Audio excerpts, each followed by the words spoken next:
Hello. Oh, Hey, there he is. how's it going, buddy? How are you? I'm good, man. Always love it when my favorite Jew in the media gives me a ring. I'm your favorite Jew in the media? That's pretty good. You have a small circle, my man. That makes me sad as someone. Siraj Hashmi, everybody, if you don't know him, creator of The List, which I almost made once. I almost made the list.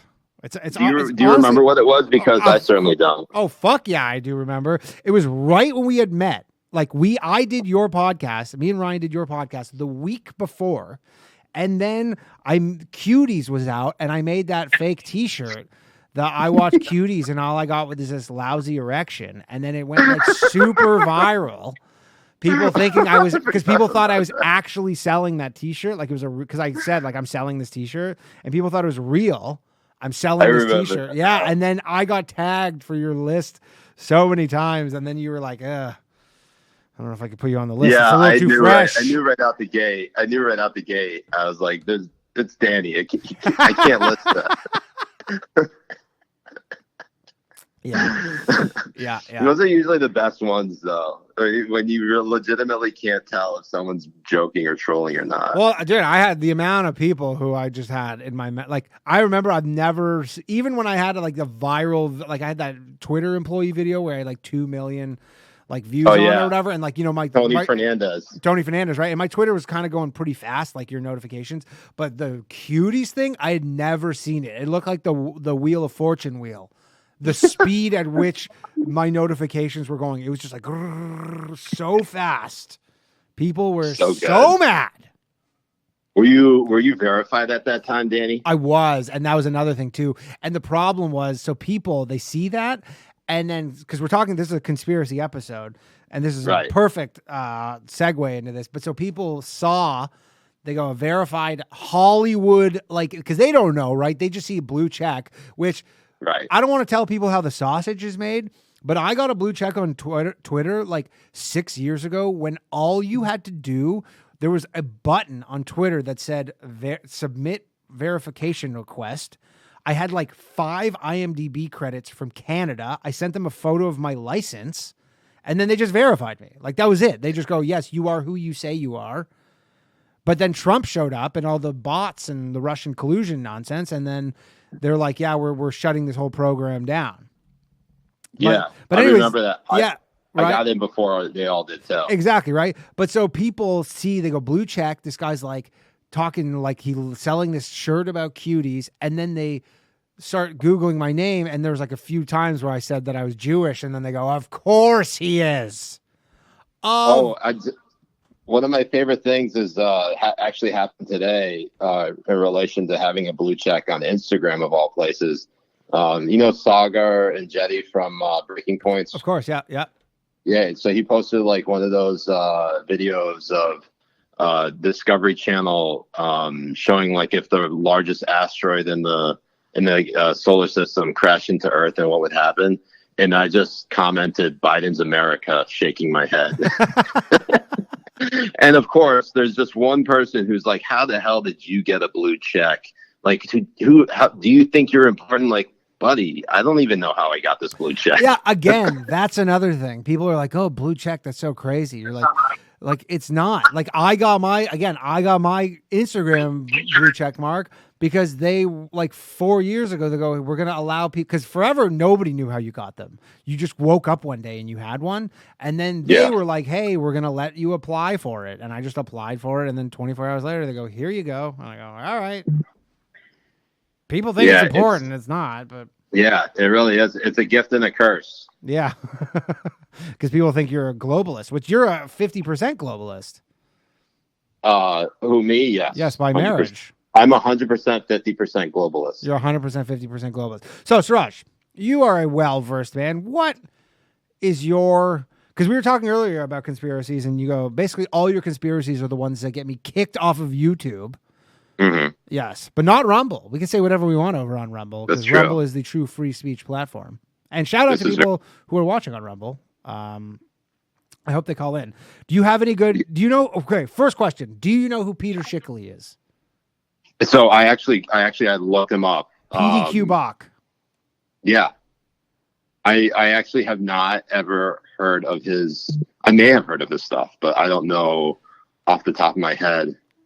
I was gonna play some tonight, but it'll get me like for sure a copyright claim, which I don't want to do. Probably, but if you go at home, listen, just type in PDQ Bach. It's just classical music, and then in between, so it's like everything's really long, and then he gives a little intro to each song. And you're like, if you listen, like you have to be so into the world of classical music to find this funny because it's so niche, like way more niche than what's with this show, for sure. Like it's way more niche than anything I know. Yeah. By the way, I think the Grammy category for reggae music, that white group that won last year, I think it was led by Chet Hanks. Is that for real? No, I just assumed that if there was any white person doing anything reggae, like. Probably had to be Chet Hanks. It could be. Yeah. So part of me is like, I'm going down this path with this whole Grammy thing. And part of like the back of my head, you're like, the Grammys is just this bullshit thing. Right. And I'm like, it's stupid because it's like, I know it's stupid. But then part of me is like, well, if he ends up admitting that this was all some big joke and he got 4 Grammys out of it, that is kind of funny. But maybe he wouldn't admit it. I don't know. Yeah. Like, do you think if you won, I was gonna say, do you think if you won 4 consecutive Grammys for best comedy album and beat the biggest comedians in the world, you would put that in your like bio of stuff? Oh, 100%. I would brag about that every day that I beat like the best comedians of an entire generation 4 years straight. And not even put out any comedic material. Yeah, well, that's the one thing. So, because like I want to interview him, but you obviously, because like he does fancy himself a satirist. So for me to be like, oh, how would you win if you're like this? I don't want to like offend him because he like people have been messaging me being like, no, I find this kind of funny. Like I find this funny. I have his albums and whatever. Like people find it funny. Right. Yeah. Obviously, comedy is subjective. So yeah, but maybe you could ask him who his intended audience was. Classical music heads, but I'm just like, hey, which I'm not like shitting on him. I'm just like, how did you win 4 fucking Grammys in a row for best comedy album? This guy must be like the Frasier of classical music. He might be, yeah. I mean, I think he is, but again, it's so niche. But if you look at the voting, the makeup of the voters, maybe it makes sense. I just wonder, will Kanye West make another album that he wins a Grammy for? After shit talking the Jews, DEFCON 3? I don't know. That's like I was talking about earlier, but it's a real damned if you do, damned if you don't with the Jew stuff. Because if he gets banned, then you go, it's the Jews who banned him, right? Like if any repercussions, you go, well, you can't talk shit about the Jews.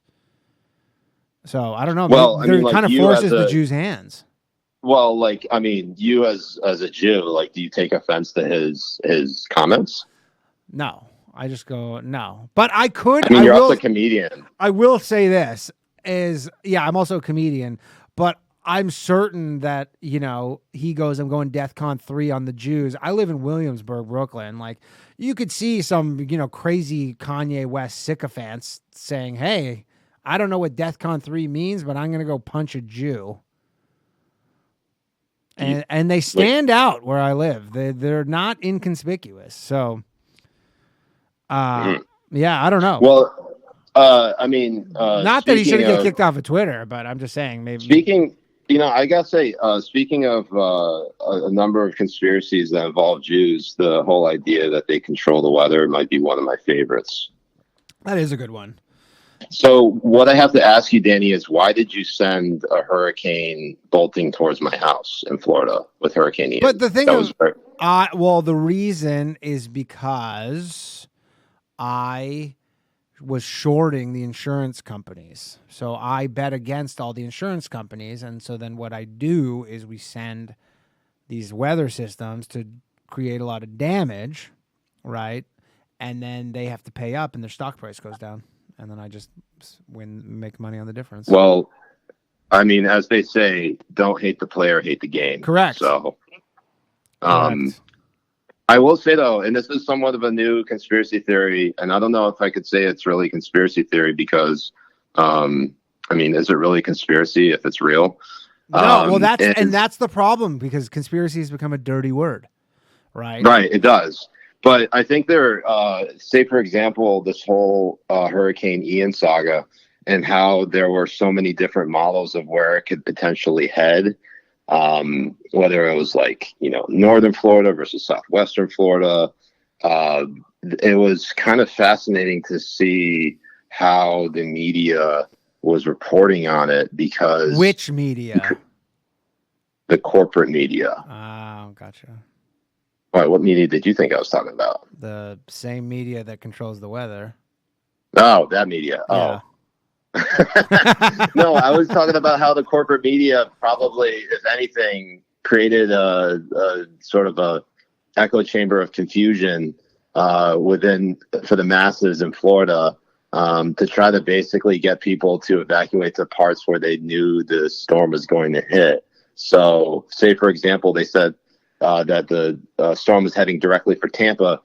People who were in Tampa fled south to like Fort Myers, and that's exactly where it got hit, where Florida got hit the worst. Oh, because you're basically off the premise that if it bleeds, it leads. So they're sending a bunch of sheep to slaughter. Well, it's a twofold part. It's one, if you go for a mass casualty event, not only is it hurt people who specifically don't follow sort of the mainstream narrative with respect to, democratic orthodoxy. Right. You also hurt Ron DeSantis, who has become a formidable and very powerful governor. Probably, I would argue, the most powerful governor. For sure. And presidential hopeful, right?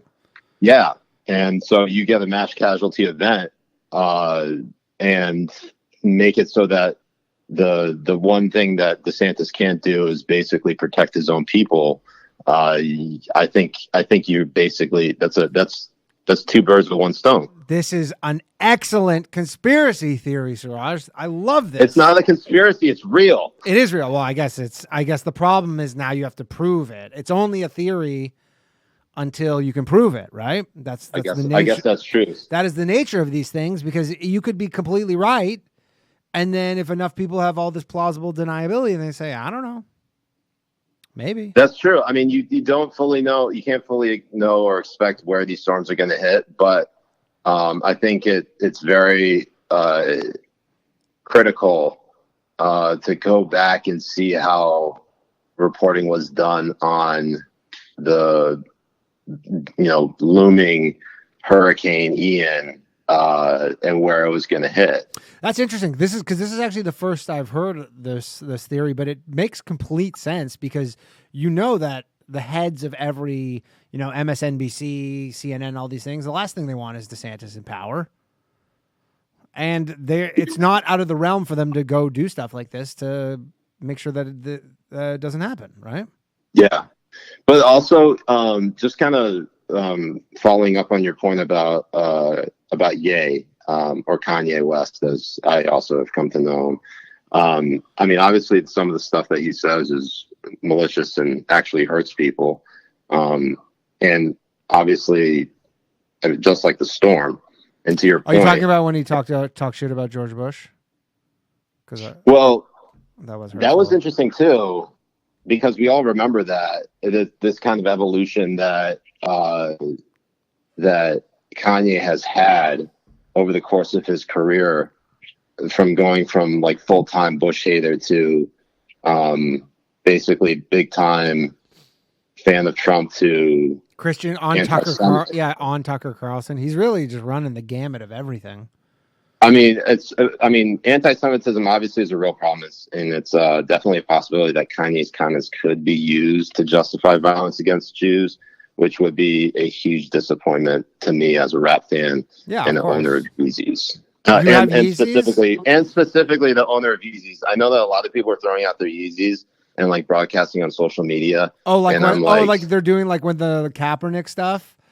Yeah, but obviously what those people who are posting photos of them throwing their Yeezys in the trash, obviously they're just taking them out right as soon as they take that photo. They're like $600 shoes, aren't they? Yeah, no one's throwing them out. You know what, though? I would love the idea that because he's on Tucker now, that all like the just boomer conservatives have to be like, I guess I guess when we threw out those Nikes with Cap, but we're gonna toss these Yeezys on and just walking around looking like insane. Hey, it pays. It certainly, you can't buy that kind of drip just anywhere. No, you cannot. All right. Just watching a bunch of boomers become sneakerheads would be just a delight. Beyond honestly, measure. I hope that he's just thinking so far ahead, and this is just his grand scheme is to get DeSantis and all these people just be wearing Yeezys.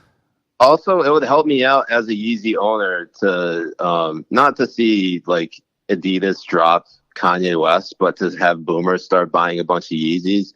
I have a bunch of Yeezys that I've been trying to get off my hands because they're too small. Yours are too small? Why'd you buy two small Yeezys? You just bought whatever you could. Well, these things, they tend to run like a half size smaller than so I got privy to it and figured out what to do about it. All right. Well, if anybody's listening and what size are they? 11 and a half. All right. If anybody needs 11 and a half Yeezys, hit up Siraj. You cut them some sort of deal?